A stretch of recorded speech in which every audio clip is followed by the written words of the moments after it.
अस्सलामुअलैकुम। पेशे खिदमत है अंबर नाग मारिया सीरीज की कहानी बिच्छू लड़की, पहला हिस्सा। दिन की रोशनी निकली तो नाग ने मकान के तीनों कमरों के ताले तोड़कर देखा कि कमरों में इधर उधर सामान भरा पड़ा था। सामान ऐसे रखा गया था जैसे किसी ने जल्दी में मकान छोड़ा हो। नाग बरामदे में आ गया। बारिश अब रुक गई थी। नाग ने किसी सांप से मदद लेने का फैसला किया। उसे यकीन था कि अंगूर के बाग में कोई ना कोई सांप जरूर रहता होगा। उसने बाग की तरफ मुंह करके सांप की जुबान में एक खास आवाज निकाली जो सिर्फ सांपों का नाग देवता ही निकाल सकता था। थोड़ी ही देर बाद उसे बाग की तरफ से एक पीला सांप गीले सेहन में से गुजरकर अपनी तरफ आता नजर आया। बरामदे में आकर पीले सांप ने अपना सर झुका दिया और अदब से पूछा कि मैं अजीम नाग देवता की क्या खिदमत कर सकता हूँ। नाग ने उसे उठा लिया और उसका चेहरा अपनी आंखों के सामने लाकर कहा, मेरे सर के बालों की खुशबू सूंघो और बताओ कि ये खुशबू मेरे सर के अलावा तुम्हें कहाँ से आती महसूस हो रही है। पीले सांप ने अपना मुंह नाग के सर पर बचे हुए छोटे छोटे खशखशी बालों के साथ लगाकर सांस अंदर को खींचा। नाग ने सांप को बरामदे के फर्श पर रख दिया। पीले सांप ने चारों तरफ मुंह करके बारी बारी सूंघा और फिर अर्ज की, अजीम नाग देवता, मुझे सुबह सायरीने की जानिब से आपके बालों की खुशबू आ रही है। नाग ने पूछा, ये सुबह यहाँ से कितनी दूर है? पीले सांप ने कहा, अजीम नाग देवता, समुद्र के रास्ते सुबह सायरीने यहाँ से एक दिन और एक रात के सफर पर है। नाग ने कहा, क्या तुम सायरीने जाकर ये पता कर सकते हो कि मेरे बालों की खुशबू कहाँ से आ रही है? पीले सांप ने अदब से कहा, अजीम नाग देवता, हम रूम शहर की पहाड़ियों के सांप हैं, आगे समुंदर है, हम समुद्र में सफर नहीं कर सकते। ये काम आप सायरीने पहुंचकर वहां के किसी भी सांप से ले सकते हैं। आप नाग देवता हैं, वहां के सांप आपका हुक्म बजा लाकर खुश होंगे। नाग ने सांप को वापस जाने की इजाजत दे दी। पीला सांप अदब से सर झुकाने के बाद जिधर से आया था उधर चल दिया। सांप के जाने के बाद नाग ने एक बार फिर उकाब की शक्ल बदली और बादलों भरे आसमान पर उड़ने लगा। उसका रुख सुबह सायरीने की जानिब था। उसकी रफ्तार खासी तेज थी। चुनाचे वो शाम होने से पहले पहले समुंदर का अबूर करके सायरीने पहुंच गया। ये वही सूबा था जहां अय्यार योरागी सायरीने के गवर्नर टोलमी की शक्ल में राज कर रहा था। उसका गुलाम बैरोकस भी उसका खास मुहाफिज बना उसके साथ था। उस वक्त जब नाग सायरीने में पहुंचा तो अय्यार योरागी टोलमी अपने सिपा सालार के साथ एक बेहद मोहलिक जहर की शीशी अपने पास रखे रूम के शहर की तरफ जहाज में रवाना हो चुका था। उसने सिपा सालार के साथ मिलकर रूम के बादशाह को हलाक करने की साजिश मुकम्मल कर ली थी और वह रूम के बादशाह को हलाक करने के लिए ही जा रहा था। वहां के सिपा सालार को भी उन्होंने अपनी साजिश में शरीक कर लिया था। नाग सायरीने शहर के एक जंगल में उतर आया, फिर नीची परवाज करता शहर से बाहर एक बाग में आ गया। उसने बाग में उतरते ही इंसानी शक्ल इख्तियार की और वहां मौजूद किसी सांप को खास आवाज दी। नाग ने 3 बार आवाज दी मगर वहां कोई सांप न आया। चौथी आवाज पर सांप की बजाय एक 2 मुही झाड़ियों में से निकलकर नाग के सामने आ गई। वह बहुत आहिस्ता आहिस्ता रेंगती चली आ रही थी। 2 मुही सांप नहीं होती मगर उसका ताल्लुक सांपों के खानदान ही से है और उसके 2 मुंह होते हैं। उसने सांप देवता के आगे सर झुकाया और सलाम किया। नाग ने कहा, क्या बात है, कोई सांप अभी तक पेश क्यों नहीं हुआ? 2 मुही ने अर्ज की कि अजीम नाग देवता, इस सूबे में कोई सांप नहीं है।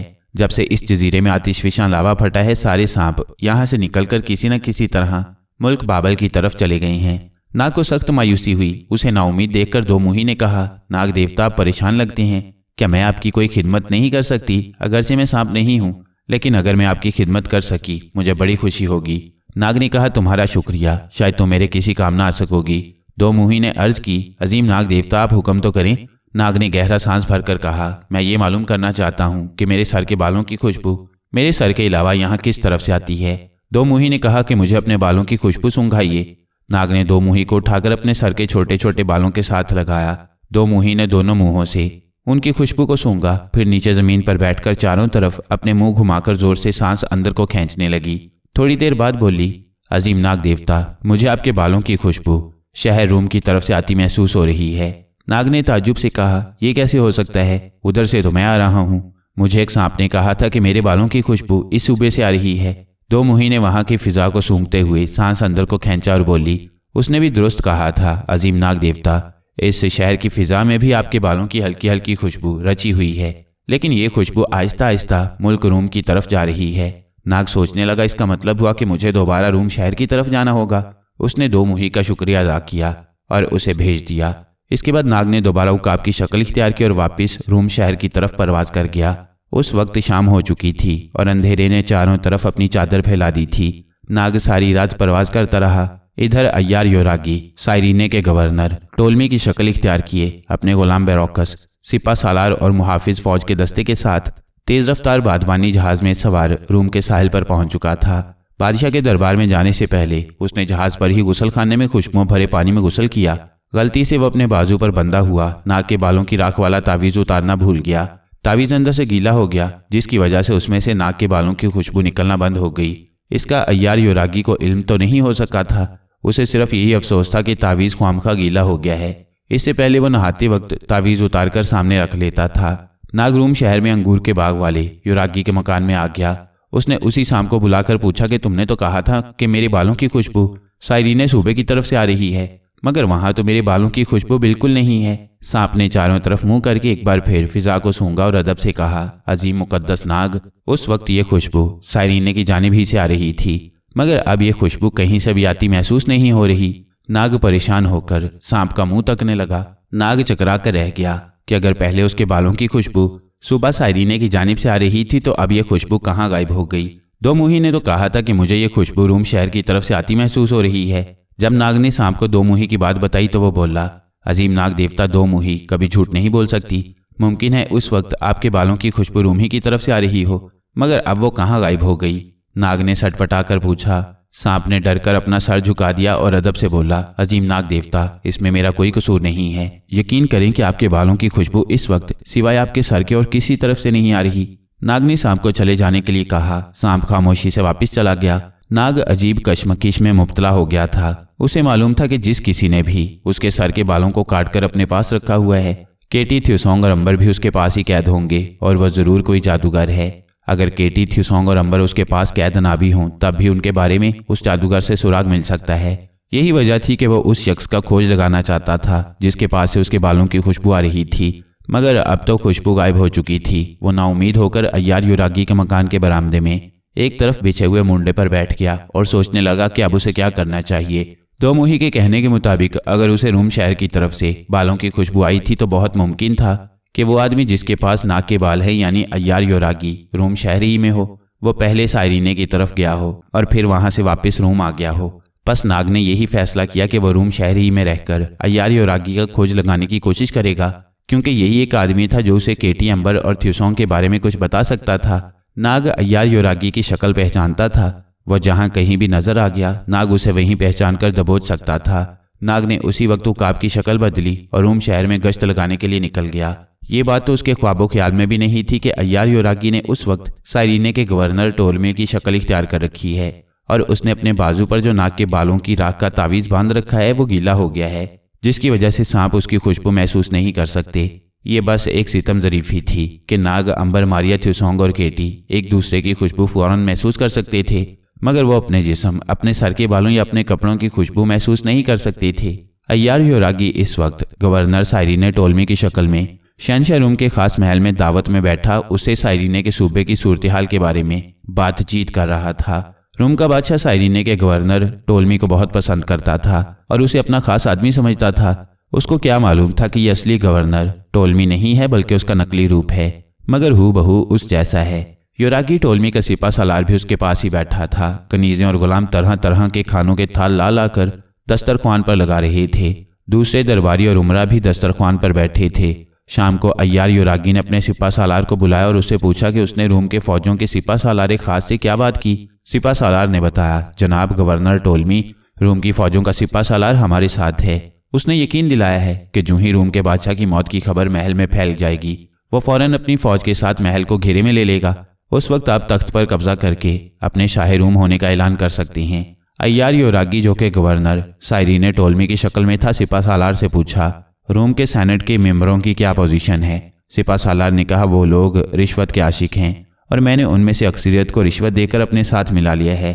अय्यार योरागी बहुत खुश हुआ। उसकी उम्मीदों के पूरा होने का वक्त आ गया था। अब सिर्फ रूम के बादशाह को जहर देना ही बाकी था, जो इतना मुश्किल काम नहीं था, क्योंकि अगरचे रूम का बादशाह बड़ा मक्कार, जालिम और संगदिल था, मगर उसे दोस्त दुश्मन की तमीज नहीं थी। वह गवर्नर साइरीने को अपना दोस्त समझ रहा था, जबकि वही उसका सबसे बड़ा दुश्मन था। अय्यार योरागी ने सिपा सालार से कहा, मैं आज रात ही बादशाह रूम और उसकी मलका दोनों को जहर दे दूंगा। तुम सुबह होते ही फौजों को महल के चारों तरफ फैला देना। मैं उसी वक्त अपने शाह रूम होने का ऐलान कर दूंगा। उस वक्त अय्यार योरागी का गुलाम बेरौकस इत्तफाक से कमरे के करीब से गुजर रहा था। वो ये तो जानता था कि उसका आका अय्यार योरागी रोम के बादशाह को हलाक करके तख्त पर कब्जा करना चाहता है। बैरोकस गुलाम को रोम के बादशाह से कोई हमदर्दी नहीं थी, क्योंकि बादशाह एक जालिम शख्स था और रोम का हर शख्स उससे निजात हासिल करना चाहता था। मगर जब बैरोकस गुलाम ने यह सुना कि उसका आका योरागी मलका को भी जहर देकर हलाक करना चाहता है तो उसे तशवीश हुई, क्योंकि रोम की मलका बड़ी खुदा तर्स, नेक और गरीबों की मदद करने वाली औरत थी। बैरोकस गुलाम ने उसी वक्त दिल में फैसला कर लिया कि वह ऐसा नहीं होने देगा और खुदा तर्स नेक मलका को हर कीमत पर बचाने की कोशिश करेगा।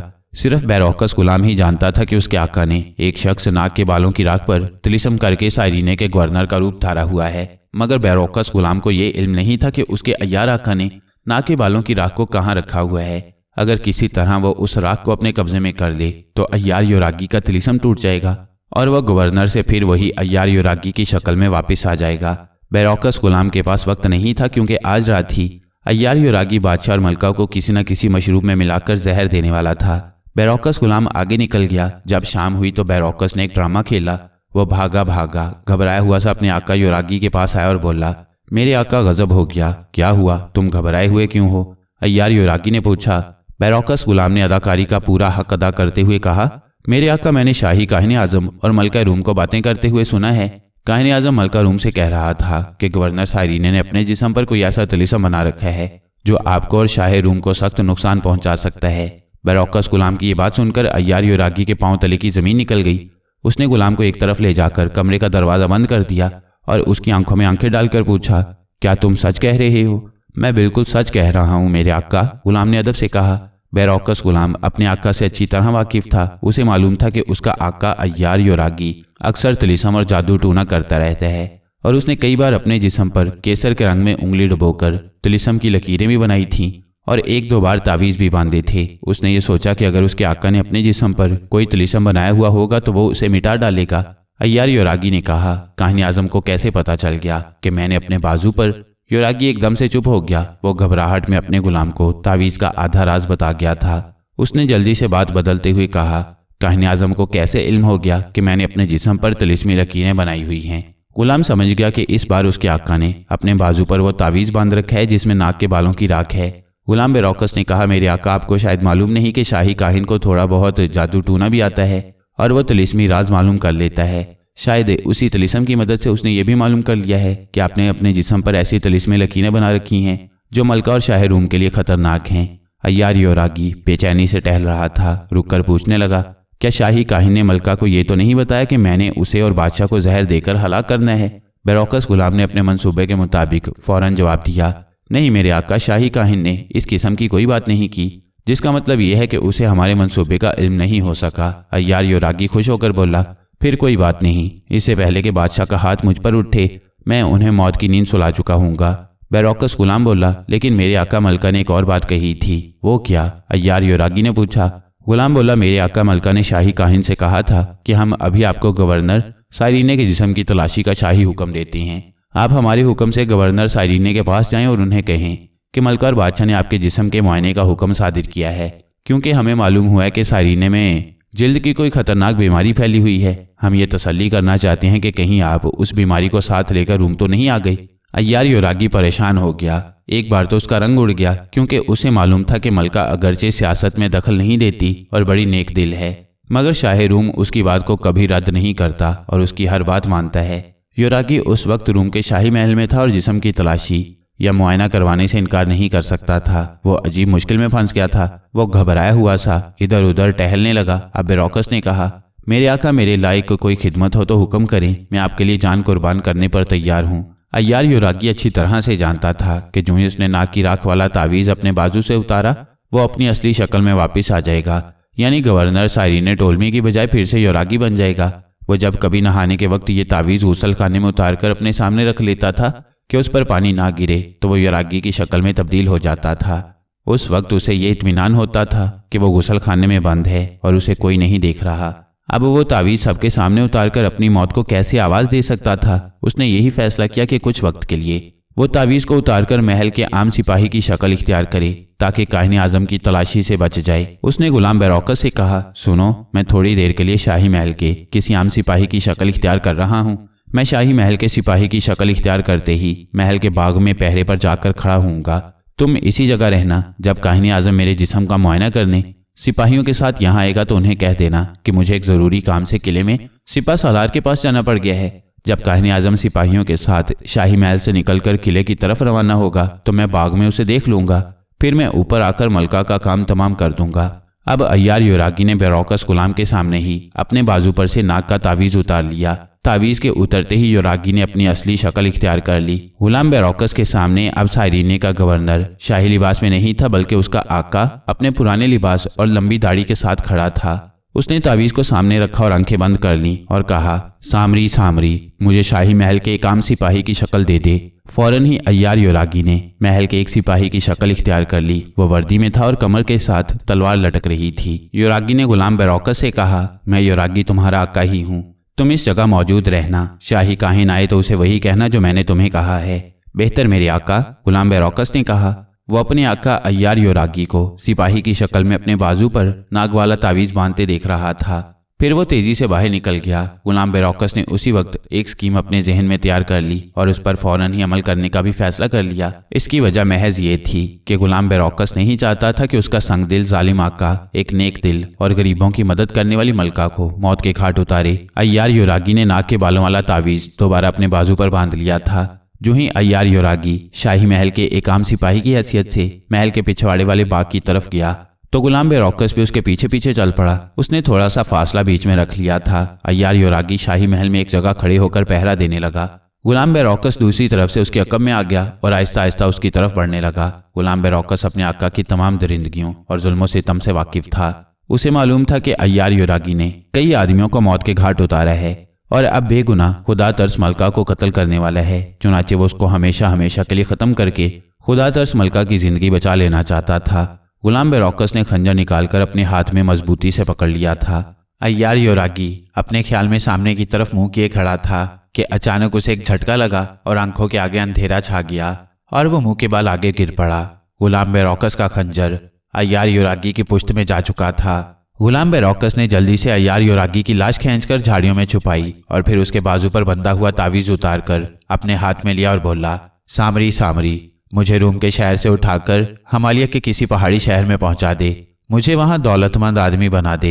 ये कहकर गुलाम बेरौकस ने आंखें बंद कर लीं। जब उसने आंखें खोलीं तो उसने अपने आप को कोहमालिया के दामन में एक आलीशान मकान के बरामदे में पाया। बेरौकस गर्म लिबास पहने एक गद्देदार सोफे पर बैठा था। उसके सामने अंगीठी में आग चल रही थी। गुलाम और कनीजें खिदमत के लिए हाथ बांधे खड़ी थीं। गुलाम बेरौकस समझ गया कि वो एक दौलतमंद जागीरदार की हैसियत से इस मकान का मालिक बन चुका है। उसने उठकर बाहर देखा। चारों तरफ कोहमालिया का पहाड़ी सिलसिला फैला हुआ था। बेरौकस की शक्ल वैसी ही रही थी। करीब ही छोटा सा गांव था। गांव के ऊपर पहाड़ी की ढलान पर एक मंदिर बना हुआ था। गुलाम बेरौकस को गुलाम और कनीजें आका बेरौकस कहकर पुकारती थीं। बेरौकस ने मकान के कमरों में जाकर देखा। सारे कमरे कीमती सामान से भरे हुए थे। शानदार फर्नीचर जगह जगह रखा था। फर्श पर रेशमी कालीन बिछे थे। हर कमरे में कोहमालिया की सर्दी से बचने के लिए आतिशदान गर्म था।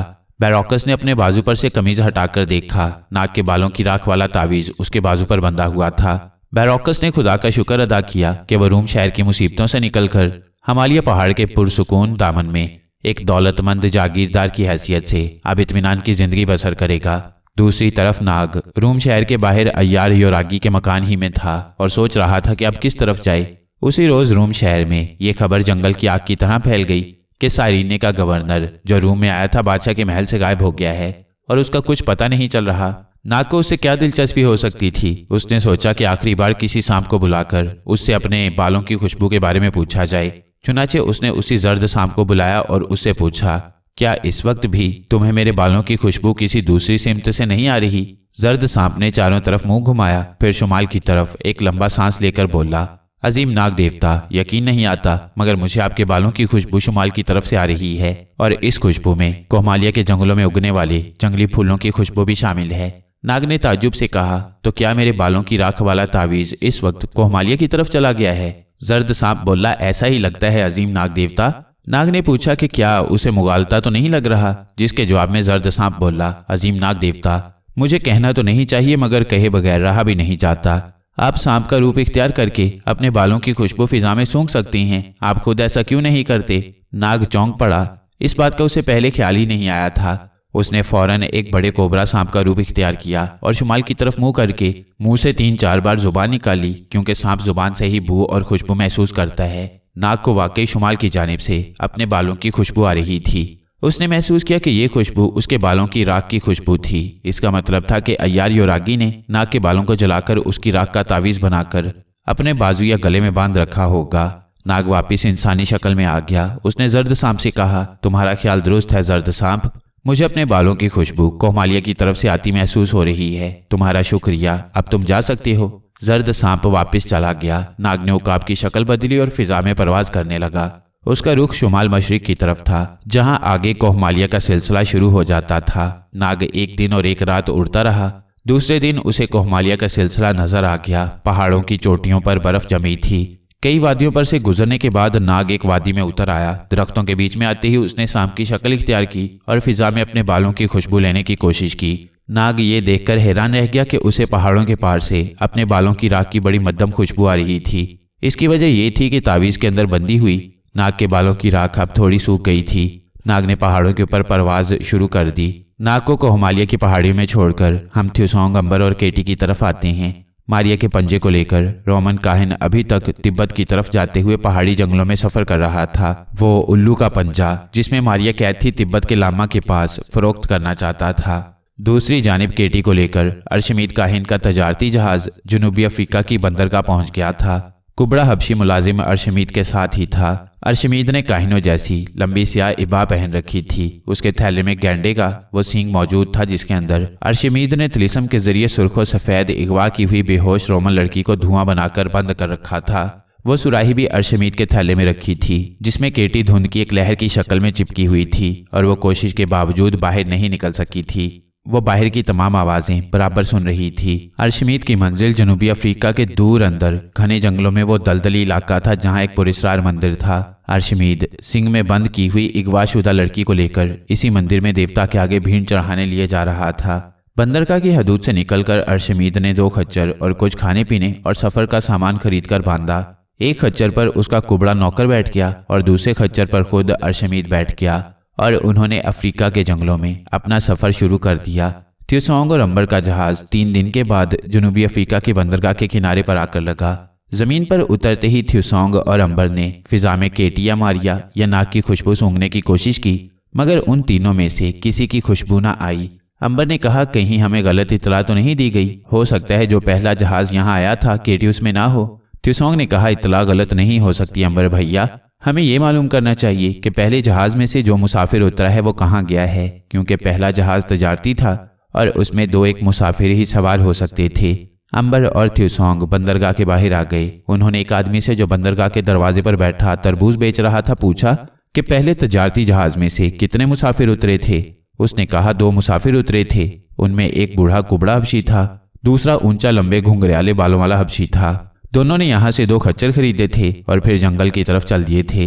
अंबर ने थ्यूसोंग की तरफ देखा। थ्यूसोंग बोला, मैंने कहा था ना कि केटी उन्हीं पुरस्कार मुसाफिरों के कब्जे में होगी। चलो जंगल में उस ऊंचे लंबे घुंघराले बालों वाले हबशी का ताकुब करते हैं। अंबर और थ्यूसोंग ने भी 2 खच्चर खरीद लिए और जंगल में अर्शमीद के ताकुब में रवाना हो गए। जिस वक्त अंबर और थ्यूसोंग जंगल में दाखिल हुए, उस वक्त अर्शमीद अपने कुबड़े मुलाजिम के साथ जंगल के दलदली इलाके वाले मंदिर में पहुंच चुके थे। ये इलाका बेहद गुंजान था और ऐसे घने दरख्त थे कि उनमें से दिन की रोशनी भी बड़ी मुश्किल से नीचे उतरती थी। यहाँ जगह जगह खतरनाक दलदलें फैली हुई थीं। अर्शमीद इस इलाके से वाकिफ था, इसलिए वो इन दलदलों से बचता हुआ महागनी और साल के गुंजान दरख्तों के दरमियान एक स्याह पत्थरों वाले चबूतरे पर बने हुए सुनसान मंदिर में पहुंच गया। इस मंदिर में सिर्फ 2 कोठरियां थीं। एक कोठरी खाली पड़ी थी, दूसरी कोठरी में दीवार के साथ एक मूर्ति खड़ी थी। मूर्ति की शक्ल बड़ी डरावनी थी और उसकी जुबान बाहर निकली हुई थी। अर्शमीद ने गैंडे का सींग मूर्ति के सामने लाकर रख दिया और बुलंद आवाज में मंत्र पढ़ने शुरू कर दिए। मंत्र पढ़ते पढ़ते उसने सींग का कार्क खोल दिया। सींग के अंदर से अगवा की हुई लड़की धुएं की शक्ल में बाहर निकलना शुरू हो गई। ये धुआं लड़की की शक्ल इख्तियार कर गया और अब वही लड़की बेहोशी की हालत में डरावनी शक्ल वाली मूर्ति के सामने फर्श पर पड़ी थी। अर्शमीद पीछे हट गया। कुबड़ा मुलाजिम मंदिर के बाहर सर झुकाए बैठा था। अर्शमीद ने वो सुराही भी थैले से निकाली और कुबड़े मुलाजिम को आवाज देकर कहा, सुराही में मुकद्दस तालाब में से पानी भर कर लाओ। कुबड़े मुलाजिम ने सुराही पकड़ी और मंदिर की सीढ़ियां उतरकर महागनी के दरख्तों की तरफ चल दिया, जहां एक छोटा सा पुराना तालाब था। तालाब में खुश्क पत्ते तैर रहे थे। कुबड़े हबशी ने सुराही का मुंह खोला और उसे तालाब के पानी में डाला ही था कि केटी उभर कर सुराही से बाहर आ गई। बाहर आते ही केटी को महसूस हुआ कि उस पर अब तिलिस्म का असर नहीं है और वो आज़ाद है। उसने अपने जिस्म को देखा, उसका जिस्म अभी तक गायब ही था। केटी कुबड़े मुलाजिम के बिल्कुल सामने आ गई। वो ये तय करना चाहती थी कि कुबड़ा मुलाजिम उसे देख भी सकता है कि नहीं। कुबड़ा मुलाजिम उसे बिल्कुल नहीं देख रहा था। केटी की तसल्ली हो गई। तालाब के पानी की वजह से उसे सुराही में से आज़ादी नसीब हो गई थी। केटी कुबड़े मुलाजिम के साथ साथ चलती मंदिर के बाहर आकर चुपचाप खड़ी हो गई। वो ये देखना चाहती थी कि मंदिर के अंदर कौन कौन है और ये कुबड़ा किसके लिए सुराही में पानी भरकर लिए जा रहा है। कुबड़ा मुलाजिम मंदिर में दाखिल हो गया। जब 2-3 मिनट गुजर गए और मंदिर में से कोई बाहर ना निकला तो केटी तेजी से मंदिर के अंदर दाखिल हो गई। जब उसने फर्श पर उसी अगवाशुदा सुर्ख सफेद लड़की को बेहोश पड़े देखा तो वो हैरान रह गई। अर्शमीद उसके करीब ही बैठा उसकी गर्दन पर किसी तेल की मालिश कर रहा था। कुबड़ा मुलाजिम उसके पास ही बैठा था। अर्शमीद ने तेल की मालिश खत्म की तो कुबड़े मुलाजिम से कहा, खंजर लाओ, मैं देवता की अमानत इस लड़की की गर्दन काटकर देवता के कदमों में भेंट करना चाहता हूँ। केटी एकदम से चौंक गई। वो पूरी तरह से चौकस हो गई। इससे पहले कि अर्शमीद नौजवान लड़की की गर्दन पर खंजर चलाता, केटी ने आगे लपक कर उसके हाथ से खंजर छीन लिया। अपने हाथ से खंजर गायब होते देखकर अर्शमीद के जैसे होश उड़ गए। उसने पलटकर ऊपर नीचे देखा। कुबड़ा हबशी भी हैरान परेशान खड़ा था। अर्शमीद समझ गया कि कोई बदरू वहां आ गई है। उसने बुलंद आवाज में मूर्ति की तरफ हाथ फैलाकर कहा, देवता, कोई बदरू तेरी अमानत को तुझसे छीन रही है। उसको इस गुस्ताखी का मजा चखा। केटी बुतों और मूर्तियों की सख्त दुश्मन थी। उसने पूरी ताकत से मूर्ति को उठाकर जोर से फर्श पर दे मारा। मूर्ति पाश पाश हो गई। मूर्ति के टुकड़े उड़ते देखकर अर्शमीद और कुबड़ा हबशी चीखें मारते वहां से बाहर की तरफ भागे। केटी उनके पीछे पीछे आ गई। ये लोग एक बेगुनाह औरत की गर्दन काटने वाले थे। ये खूनी थे। इनको इस जुल्म की सजा मिलनी चाहिए थी। केटी ने उछलकर दोनों को गर्दनों से पकड़कर ऊपर उठा लिया। केटी के हाथ में आते ही दोनों गायब हो गए। केटी उन्हें उड़ाती हुई एक दलदली तालाब के ऊपर ले आई। नीचे दलदल में से बुलबुले फूट रहे थे। केटी ने दोनों को दलदल में गिरा दिया। दलदल ने दोनों को निकलना शुरू कर दिया। अर्शमीद बौखलाकर देवता को पुकारने लगा। फिर उसने ऊंची आवाज में तिलिस्मी मंत्र पढ़ना शुरू कर दिया, मगर किसी ने उसकी कोई मदद ना की और देखते देखते दोनों जालिम इंसान दलदल के पेट में हमेशा हमेशा के लिए गुम हो गए।